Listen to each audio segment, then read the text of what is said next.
Are there rappers out there that you love who fell off and you want them back? Books, rhymes, and life. Let's talk about it. I mean, I know Nelly's Nelly, and Nelly's the star. But as far as bar for bar, I'm not sure Murph wasn't the better MC lyrically. Style, his flow, his delivery, his metaphors, like he was just a phenomenal MC. And it looked like we were about to get a Murphy Lee solo career that could have went down in the books. And then he pulled a Harry Houdini on us and poof. I know groups never stay together that long, but man, Naughty by Nature was such a big part of the 90s, man. With those first two albums they did, like 1993.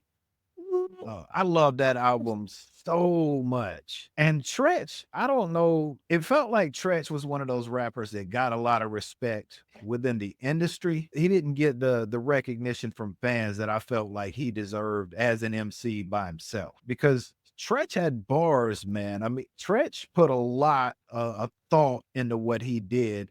And lyrically, he had the schemes to compete with the guys he was competing with at that time, which were a lot of other dope MCs. Twista, man, this dude, for him to be able to fit what he can fit. So it's different to rap fast. A lot of people can rap fast with filler. But if you listen, Twista he'll give you filler. He fits bars into half-second spaces that people can't fit into full second spaces. He is fitting words into spots that shouldn't. And if you don't think this dude lyrically goated, lyrically, there's a song on his album Kamikaze called Pimp On. That's all I'm gonna say.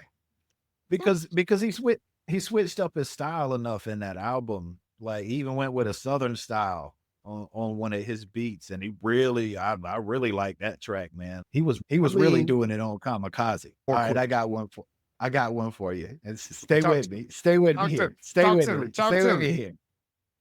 Fat Joe. I ain't seen Fat Joe the rapper in a while. No, I know all of y'all out there watching this are like, Fat Joe just dropped an album this month. I know. Stay with me. I'm going somewhere with this, I promise. He's got like 11 albums, I think, 11 solo albums. I miss the old Fat Joe. I think when Big Pun died, his reason for being an artist or being an MC, rapper, whatever you want to call it, changed. And he went through a period where he mourned his friend and his music wasn't the same. I think Pun being around was able to get something out of Joe that hasn't been there since Pun. And please, audience, remember, I have this for a reason. None other than Bobby Ray himself, Mr. B.o.B. This dude was the #1 draft pick that got hurt after his rookie year. That's how I describe a B.o.B. Not saying he didn't have success. He just didn't have the career surrounded by the draft pick, if that makes sense. To me, where I thought all bets were off was Play the Guitar with him and Andre on the same song. Whoa.